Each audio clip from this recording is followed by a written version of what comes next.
Well, hello, I'm Janet Morana, Executive Director of Priests for Life. Welcome to Just Ask Janet. And of course, we are continuing our discussion of the Dobbs case, the overturning of Roe v. Wade, Planned Parenthood. And joining me, of course, is our National Director, Father Frank Pavone. Father, welcome to this All great right. discussion we're Good to having. be ready for another session of this Session.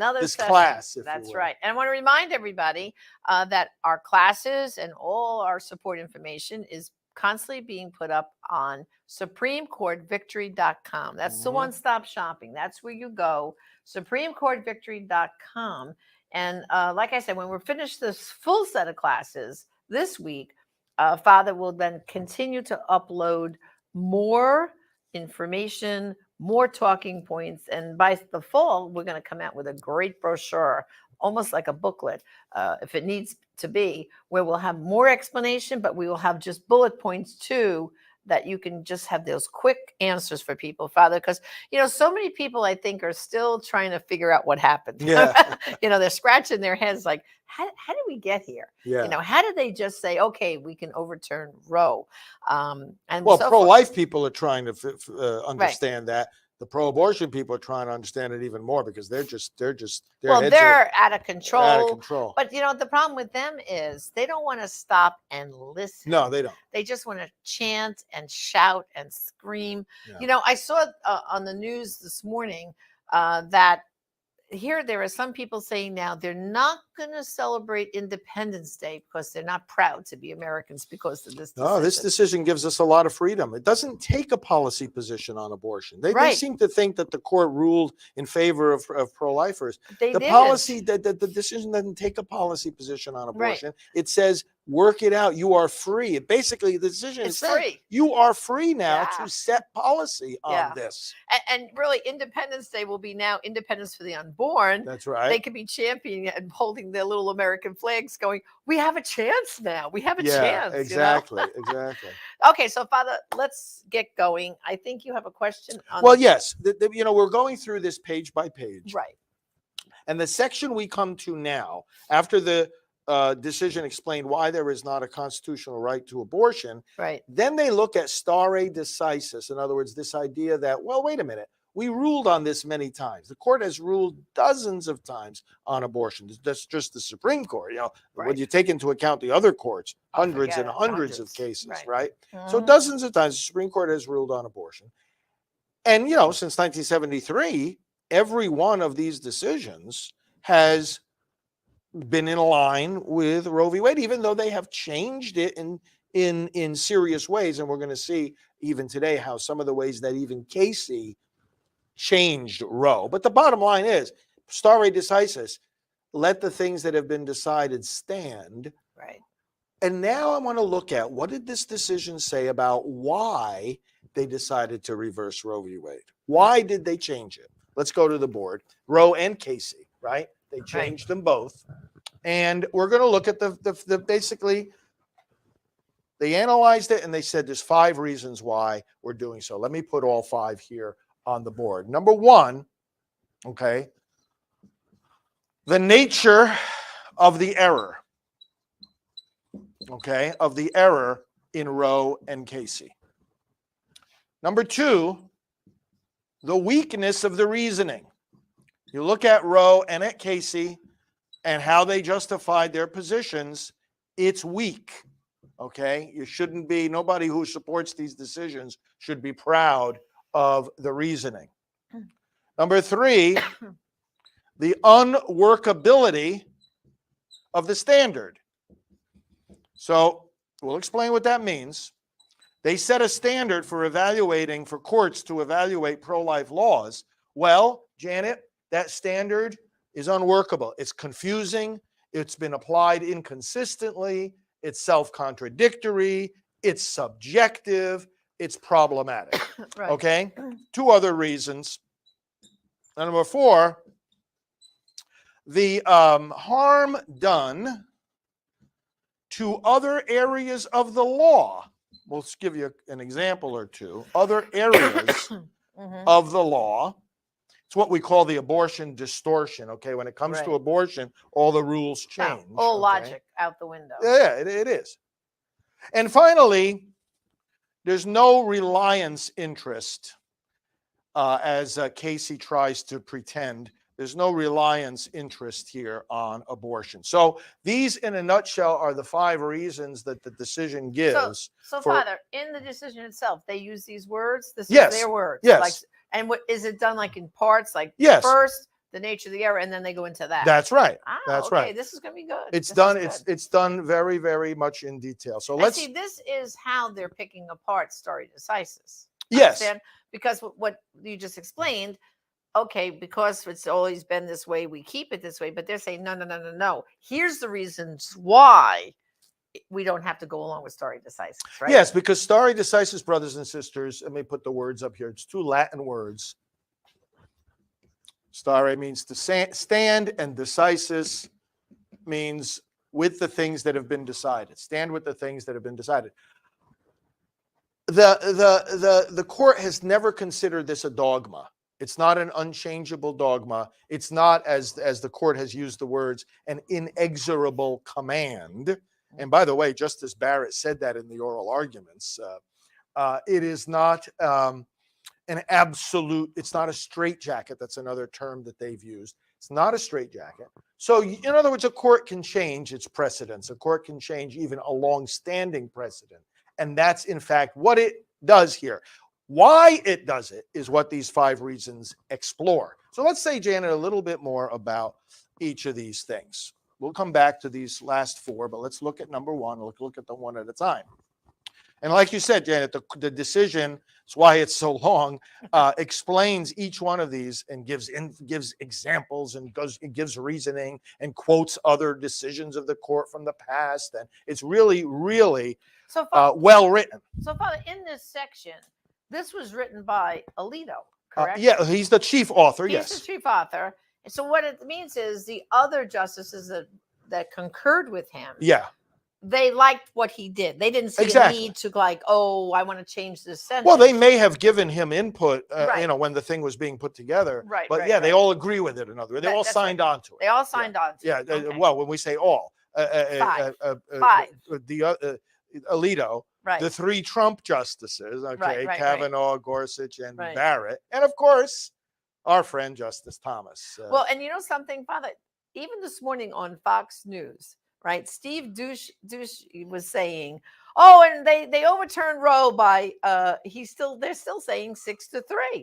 That even technically that's not true. That's not true. It's 5-4. 5-4, yeah. Yeah, it's like they don't even understand what went on. You know what I mean? Well, again, all right. So you bring up that point. So it was 5-4 to reverse Roe and Casey. It was 6-3 to uphold the Mississippi law. Right. Yes, right. Yes. Yeah. So. Which, of course, some would say, and in looking at the arguments carefully, I would say too, if you uphold that Mississippi law, even if you say nothing else, you have effectively reversed Roe and Casey, because at the heart of them is something we'll actually talk more about tomorrow, and that is that viability line. That's right. Yeah. At the heart of these cases, it's like, whoa, wait a second. How can you uphold Roe and Casey and strike down the viability barrier? I don't know. It's not. If you still uphold Roe and Casey after that, you're upholding like a shadow of them. Shadow. I mean, they're so weak. They're so weak. All right. Well, let's go. So the nature of the error. Not all errors are created equal. And the court points out that, the nature of the error, this is a fundamental moral concern of millions and millions of citizens. In other words, sometimes the court rules on things and you look at it and you say, what is that? It's like technical points of the law, nuances of the Constitution. It's like, what is that? And it may be things that apply only to a very, very, very small segment of the public, not on fundamental moral issues, etc. But this is on a fundamental issue that is impacting tens of millions of Americans, if not more, and that even more than that are concerned about every day. It goes really to the heart. I mean, it's a matter of life and death, right? I mean, it's so not all cases are going so deep to the core of the issue. And not only that, but what the court has done here is short-circuited the democratic process. Okay, so and they make a important point of this. Let me just put it on here. Short-circuit democratic process, meaning what? Meaning that the court imposed a policy on abortion on the entire nation, a policy that they are saying is an interpretation of the Constitution, a policy, furthermore, that they are saying, because it's an interpretation of the Constitution, the people can't change it through the legislative process. Right. Okay? You can't have a vote in your state legislature to get rid of freedom of speech, right? You can't have a vote in your state legislature. Let's pass a law that abolishes freedom of religion. You can't do that. It's a constitutional provision, and the constitutional law overrides any other kind of laws in this nation, because every lawmaker, including state lawmakers, take an oath to uphold what? The Constitution. Okay, so even President Biden. Oh yeah, well, it'd be nice if you read the document. Okay, so this short-circuiting and democratic process, this is a grievous error that the court made. And this is one of the reasons, Janet, one of the things that the decision says is that stare decisis, okay, and I want to help people understand this simple point, is weakest when it comes to constitutional interpretation. Not every case is about constitutional interpretation. This one is. Now, why is stare decisis weakest at that point? In other words, why should the court be more willing than usual to reverse stare decisis, to reverse its past decisions on cases that have to do with constitutional interpretation? The reason is because that's the only recourse the people have short of amending the Constitution. Right. Which, of course, is a very, very hard process, and rightly so. In other words, if you're saying, here's what the Constitution means, oh, well, I guess we have to follow that. Every legislator in the country has to follow it. Every judge in the country, in every court in the country, on every issue in the country has to follow that. It's like, well, wait a second. If you're saying that's what the Constitution means, we're really stuck with that. Even judges, who disagreed with Roe v. Wade, they had to follow what Roe v. Wade said. Well, what's the recourse against that? If it's wrong, if it's a wrong interpretation, how do you fix that? Well, either the justices have to recognize it was wrong and fix it, which is what they did in the Dobbs case, or you have to amend the Constitution. Right. Well, that's going to take an awful lot of consensus, work and time, right, etc. Okay, so the nature of the error, that's reason number one. Okay, let's go to reason number two of why the court decided to overturn Roe and Casey. And that is the weakness of the arguments, the weakness of the reasoning. Reason number two. Weakness of the reasoning.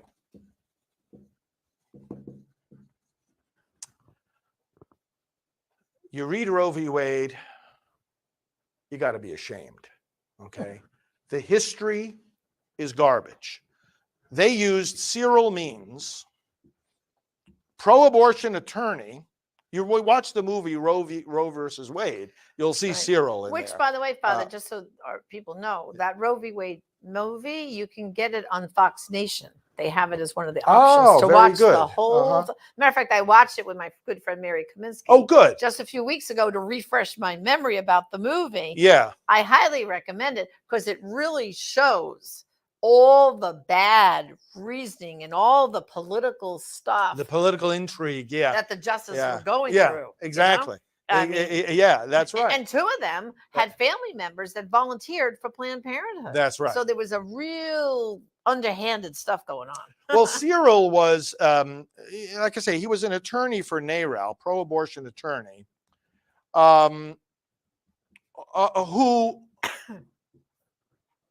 he had some historical theories that were novel historical theories that since then have been debunked. Okay. And yet, Blackmun quotes him 7 times in Roe v. Wade. Wow. And no other historian. Let this sink in, brothers and sisters. No other historian. Roe v. Wade talks about ancient philosophies and ideas about abortion. And doesn't talk about the history of the United States dealing with abortion, its own abortion laws, at the time that the 14th Amendment was adopted. It completely skips over and ignores that and talks about, instead about the ancient philosophers and theologians. What? What? This is Well, I garbage. mean, Father, this right is there, Blackman quotes 7 times a NARAL pro-abortion attorney. I mean, that is so underhanded right there. and then it gets He's worse. got an agenda. And then it gets worse because when it comes to the science of Roe v. Wade, Right. And by the way, if people want to read about the science of Roe v. Wade getting debunked, our good friend Dr. Thomas Hilger's his book about the crazy nonsense of the science of Roe v. Wade is a must read. Oh yeah, because that's right. Hildreth goes into this. He goes into it. He quotes a freelance journalist. What? For the science. Oh my goodness. A name, Janet, that you know, Larry Lader. Oh, Larry Lader. Oh yeah. But see, Larry, this is a real scam, Father. It's a scam. To quote Larry Lader was partnered with Dr. Bernard Nathanson. They were scheming in New York in the late 60s, and by 1970, they got abortion legal in New York State. Larry Lader he was taking vacations with Nathanson, scheming and plotting. Yeah. And that's who they quote. And he quotes Larry Lader, 8 times. Oh my goodness. Later, Nathanson and Lader made up statistics that they were floating to the media. All right, but yeah, Dr. Nathanson himself said about the women that are dying and back out of abortions. He goes, "Oh, Larry and I was sitting around talking, and we came up with a number, 10,000." And then Larry laughed and said, "Yeah, that's a good number. We'll use that." Yeah, right. That's their statistical. This is This is the strength of the reasoning. But the Dobbs case goes into another basic aspect of this, more basic, more fundamental, and that is Roe. Legislated. They had this sophisticated trimester framework. The state cannot interfere with the abortion decision in the first trimester. At the end of the first trimester, the state's interest in preserving the woman's health becomes compelling, and so it can pass laws about her health in the second trimester. At the end of the second trimester, the state's interest in the developing baby becomes compelling, and so if they want, they don't have to, they can prohibit abortion. And it's like, okay, where did you get all this? What reason do you have in the Constitution for setting those trimester barriers? And the answer is there is no basis in the Constitution for setting up this trimester framework. Roe is doing something here, as Dobbs points out, that you would expect from whom? Legislators. Right. If a legislature got together and had hearings, received expert testimony, debated, amended, and came up with this kind of framework, we have legislative findings now, and here's what we're doing, and here's why we're doing it. This is the kind of thing, Janet, that you would expect from a legislature, not from a court. A court is supposed to be looking at the Constitution. A court is supposed to be looking at other laws that were already written through the legislative process. Roe is very, very weak because it lays out this framework as if it were a legislature and doesn't give any constitutional basis for doing so. So that is another aspect of the weakness. And then just to look at Casey, because Dobbs is overturning both Roe and Casey. Well, and also, too, we haven't mentioned that de facto would also overturn Doe. Yes. Doe v. Bolton also went at the same time. Doe v. Bolton, which gave this elaborate definition about what health means. Again, no reference to the Constitution, but, it includes the woman's age, family considerations, et cetera, psychological, et cetera. this, that. That's all overturned, too. Also, right. Casey comes up with a new standard. Casey, you see, let's consider something here. You're talking about stare decisis. Roe is precedent, 50 years. Oh, we have to respect that. We have to hold on to that. Friends, Casey didn't even respect it. Understand something. the Planned Parenthood versus Casey decision partially in 1992 reversed Roe, partially reversed Roe.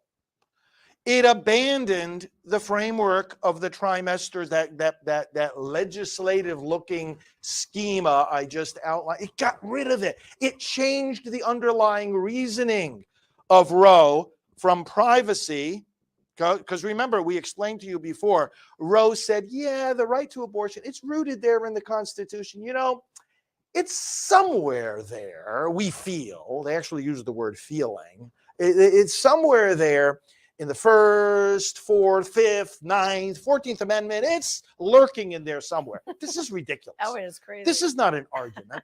Nope. But Casey said, okay, you know what? We're going to settle with the 14th Amendment. So in other words, they didn't endorse, Casey decision didn't even endorse the reasoning of Roe. They moved from privacy to liberty. They said, yeah, you know, maybe we ought to, you know, identify this a little bit more. And we talked about already the 14th Amendment and liberty. But Casey partially reversed Roe. It reversed two other abortion-related decisions of the Supreme Court on which relied on Roe. Okay, Akron in '83 and Thornburg in Akron was '83 and Thornburg in '86. These were abortion-related decisions relating to some of the things Casey was deciding relative to the Pennsylvania law, but they overturned them. What I'm saying is, you know, you got the court making all these changes. The end result is always the same. People can kill babies, but in the womb. But the reason, the rationale is all over the map. So Casey comes up with this new standard, undue burden. Okay, so Janet, let's erase this here. Okay. Undue burden. Can you tell me what that means? Can anybody tell me what that means? Can the judge tell us what that means? Can anybody say what that means? Undue burden.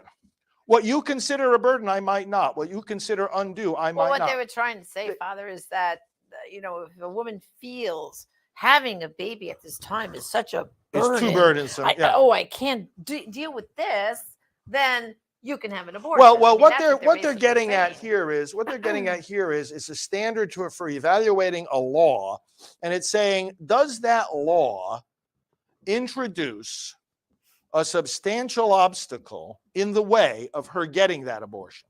Okay, for example, is a 24-hour waiting period too much of a burden? Okay, for her to get an abortion. Does the law introduce a substantial obstacle? Well, you see again another subjective term here, substantial. What's substantial? It doesn't work. So again, and undue burden also relies on viability, because it says you can't put an undue burden in her way to getting an abortion. You can't put a substantial obstacle prior to viability. Here's the point. Where in the Constitution do they get all this?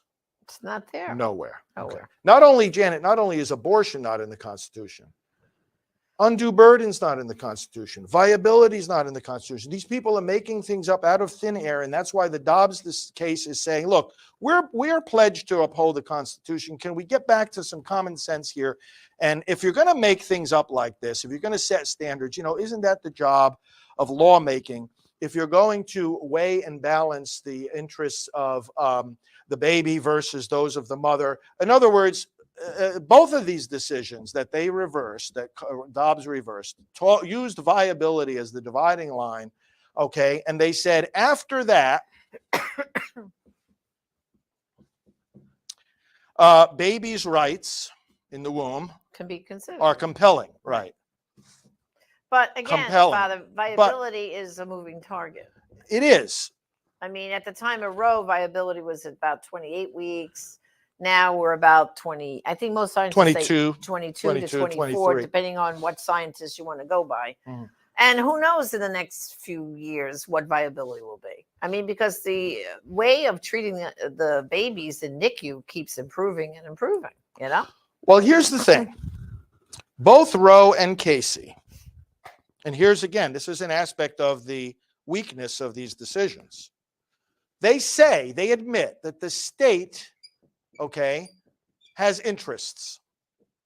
What are the state's interests? Well, Now, if a state has an interest, in other words, they can pursue that interest by passing a law, right? A law outlawing abortion, for example. Okay. What are the state's interests, Janet? In the baby in the womb, okay. That you may use other terms, potential life, infant whatever. life. Infant life Is another Yes, one. that's right. And in the mother's health. Right. Now, these are not the only interests, but these are two of the big ones, okay, right?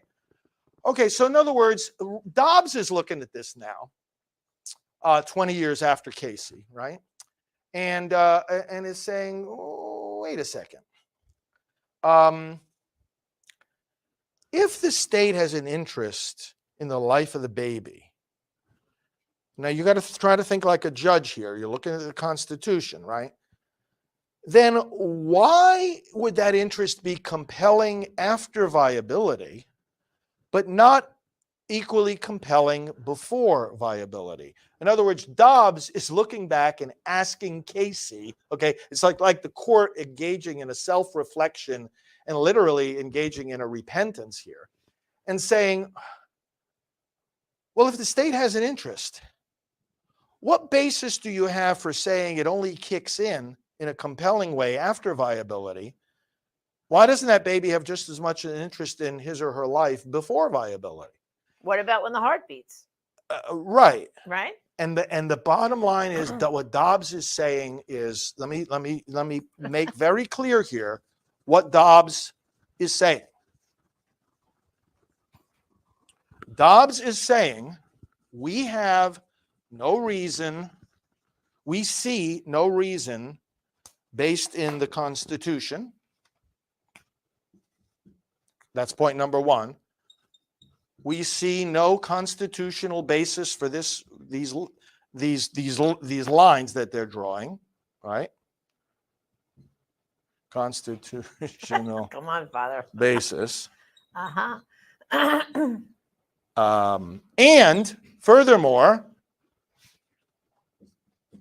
we aren't the ones who should decide. Exactly. Right. Okay, because remember, both sides are making arguments here, obviously. The pro-lifers are saying, hey, the baby has a right to life. Pro-abortion people are saying, hey, the mother has a right to choose. And the court is saying, well, then bring these competing arguments into the legislatures. Right. Okay, so this is point number two. Let me move a little more quickly here. The weakness of the reasoning was reason number two. Number three, unworkability. And Janet, let's just give an example. We lived through this, the unworkability of this standard that they set in Casey. Okay, look, if you're going to stick with stare decisis, if you're going to stick with decisions in the past that the court has made, there is a reason for that. Number one, I mean, no judge should think that, he or she is, the be all and end all of judicial reasoning. You kind of have to have a little bit of humility and realize, hey, other people just as smart or smarter than I am have thought through this before. They've reasoned through it. They've come to their decision. Let me kind of acknowledge that a little bit. Secondly, you don't want to encourage people every time there's a decision they don't like from the court. Let's just go back tomorrow and relitigate it. Let's bring another case again. There's got to be something, some weight. There's got to be some value to something that the court already decided. And thirdly, people have to have some kind of confidence that, we're moving forward in a consistent way with these laws and these understandings of the Constitution. So stare decisis is meant, and it is very, very important, to produce a stable development of the law. Stable, consistent, predictable. There's got to be some predictability when a dispute arises as to how the court is going to adjudicate it. And so, yeah, there's a value to that. The point that Dobbs is making is that the standards we have on abortion have proven to have inconsistent results and applications and unpredictable outcomes. Right, Janet? And so the point here is, for example, the Supreme Court itself, the justices on the court applied the undue burden standard to partial birth abortion in the year 2000, we saw the court strike down a Nebraska law on partial birth abortion. 3 of the justices there who had brought us the undue burden standard applied it differently in that case. And then the court reversed its position on partial birth abortion 7 years later. And again, you had justices disagreeing on what was an undue burden and what wasn't. It doesn't work. It's not so clear. It's not objective because it's not defined. Like we said before, what's undue to one person's judgment might not be in another's. And there are all kinds of other examples. In other words, the judges, what this is saying, the judges are confused as to how to evaluate laws relating to abortion. So they come to different conclusions. It's unworkable as a standard. So they're throwing the standard out. A 4th reason is other areas of the law get distorted. Janet, look, what was the case that our friend Joe Scheidler had to deal with, right? Oh, yeah. That was How many times did he? Now versus Scheidler. How many times did he have to went go to the Supreme Court? 3 times till he finally got victory. And Yeah, this 3 was times. dealing with The National Organization for Women was suing Joe Scheidler of the Pro-Life Action League of being a racketeer, of interfering with the business of the abortion industry by his peaceful protesting and encouraging peaceful protesting and trying to reach women outside of abortion clinics. They took on Joe Scheidler and said, we took it all the way to the court, and 3 times. Now, to put people through this kind of judicial workout, okay, shouldn't be necessary when it comes to basic First Amendment rights of freedom of speech and freedom of assembly. They were being peaceful, okay? Right. But this is an example of what we call the abortion distortion. Right. When it comes to other areas of the law, when it comes to abortion, the normal rules do not apply. Let me give you one other example. There's something called third-party standing. Let's say I don't like the way you're being treated or the way a law is affecting you. So I'm going to go knock on the door of the court and I'm going to say, hey, John or Jane out there isn't being treated the right way. And you know what the court's going to say to me? Who the heck are you? If their rights are being violated, they can just jolly well march over to the court themselves and ask for their own rights. Who are you? You don't have standing. They're going to ask me, are you being harmed by the law? No, John, my friend John. Well, then let John come to the court. Okay, this is the doctrine of third-party standing. You don't go to the court for somebody else, okay? You go to the court to claim your own rights or that you claim that you've been harmed, okay? Now, there are certain narrow exceptions to that if somebody has a very, very, very, very close relationship with somebody else, an intimate relationship, and that somebody else for some reason is not capable of speaking for themselves or going to the court, then the courts will allow it. But that's it. Except in the area of abortion. Except in the area of abortion. Because the abortionists march into court saying, our clients, the women who come through us for abortions, have these rights and those rights. Well, who are you? Let them come. Okay? So this is just 2 examples, free speech, First Amendment, third-party standing. There's other things, facial challenges, what's called severability. Those of you that know constitutional law know what these things are. It all gets distorted when it comes to abortion. Okay, so Janet, that was area number 4. It's bringing damage to all these other areas of the law. We've got to get back to common sense and to our longstanding understanding of these provisions of the law. And finally, no reliance interest.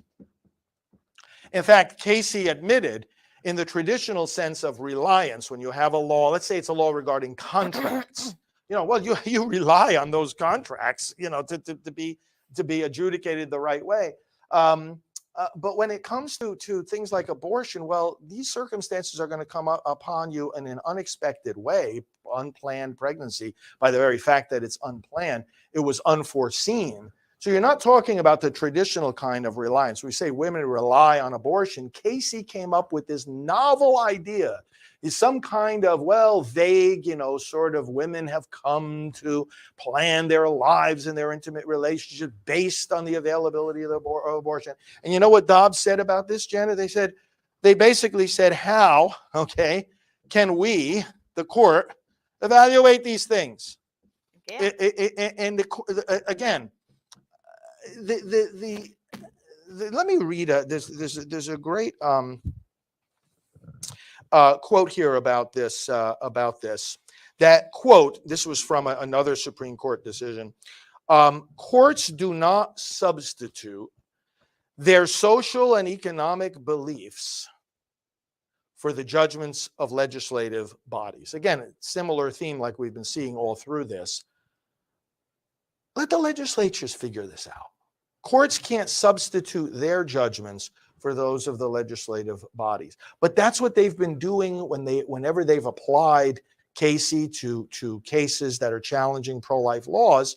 The legislators made a judgment already about how much people rely on abortion and whether we can pass this law to limit it. And meanwhile, then the court is coming and substituting its judgment on a social issue for the judgment the legislators already made. That's why they're throwing this out. And let me go back to the chair here now, because the briefs, some of the very powerful briefs in the Dobbs case pointed this out. There's one other point. Women have been advancing in society. Right. Women's advancement has been increasing, even while abortion has been decreasing. Right. So how can their advancement depend upon the availability of abortion? Right. If abortions have been going down and women's involvement in society has been going up. So those are the 5 reasons in a right. And so many things have changed since Roe for women. Yes. Back when we had Roe, I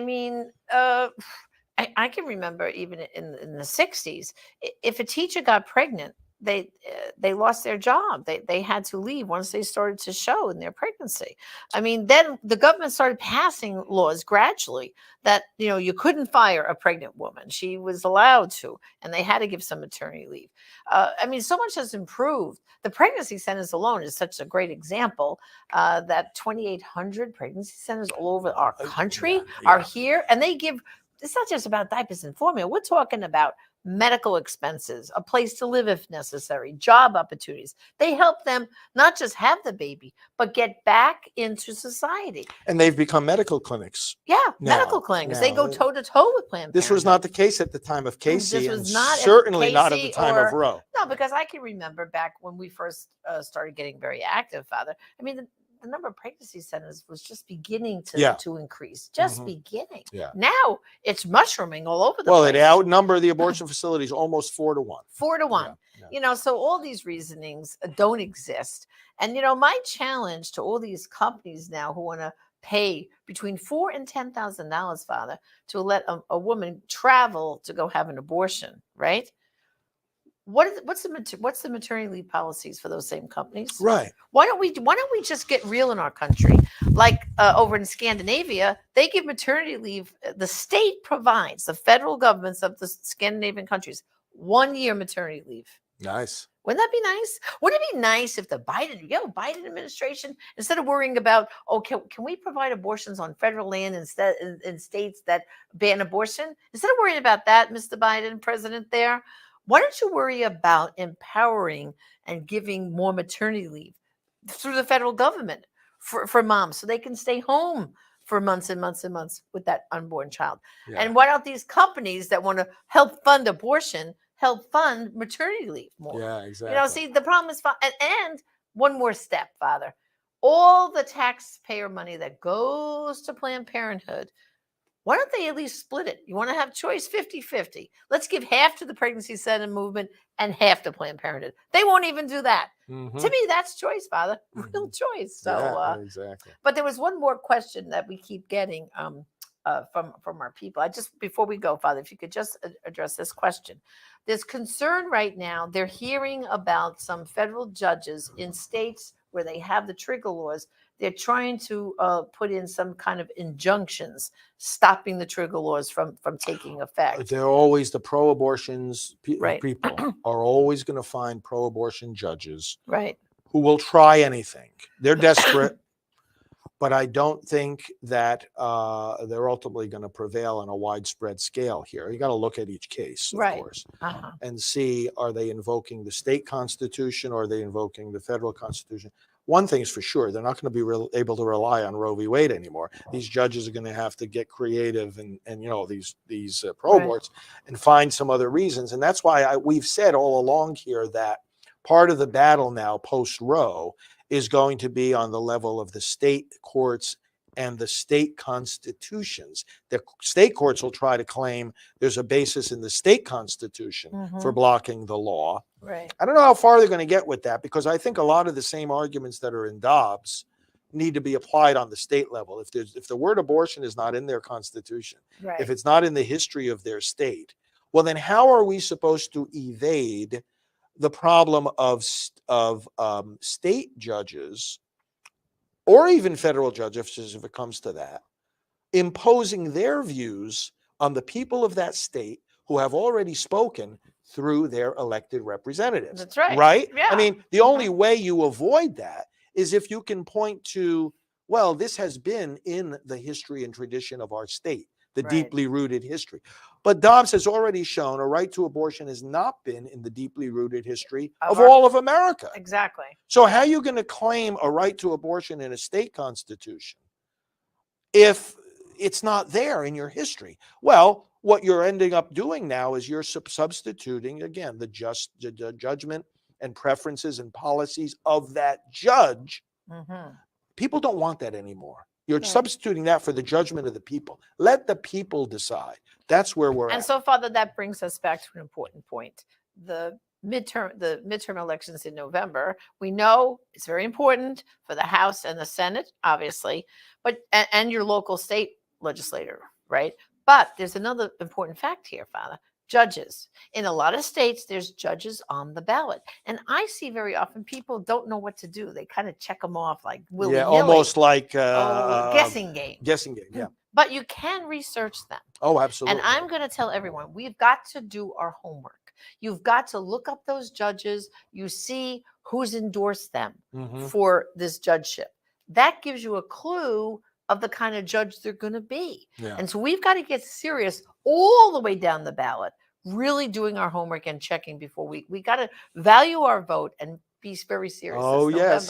This November gives us a big chance here. So they need to go to prolifevote.com, join our election team. And final thing, Father, I just want to remind everybody, of course, if you want to read more so you can be educated, this is my brand new book, Everything You Need to Know About Abortion for Teens. And I'm telling you, you grown-ups are going to learn something too. Beautiful pictures of the unborn child are inside starting at 7 weeks. This is a great tool. And guess what? We spoke about Larry Lader. I go into that whole garbage about Larry Lader and Nathanson in this book, so you'll really know about it. Yeah. Just go to abortionandteens.com. Place an order today. I'll personally autograph it for you. And this is like my homework assignment for you. While we're doing these classes on Dobbs, this will also shore you up with some more basic information. The topic is being discussed. And like you always point out, we're not just telling people what anybody who reads up on this stuff can tell them about what Lader did and what Nathanson did. We knew Nathanson. We talked to Nathanson about Lader and about Cyril Means and about all this garbage, these lies.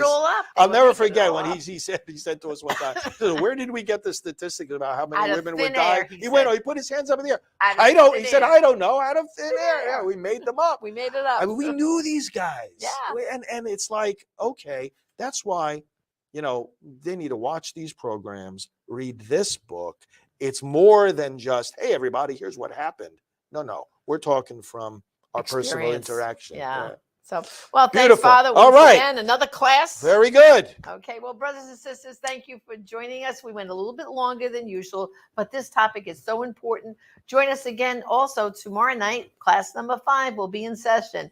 Bring your questions, and I hope you're finding it useful. Don't forget to tell others to watch and go to supremecordvictory.com. That's where all the information will be placed. And again, Janet Morana, Executive Director of Priests for Life. Thank you, and God bless. I will be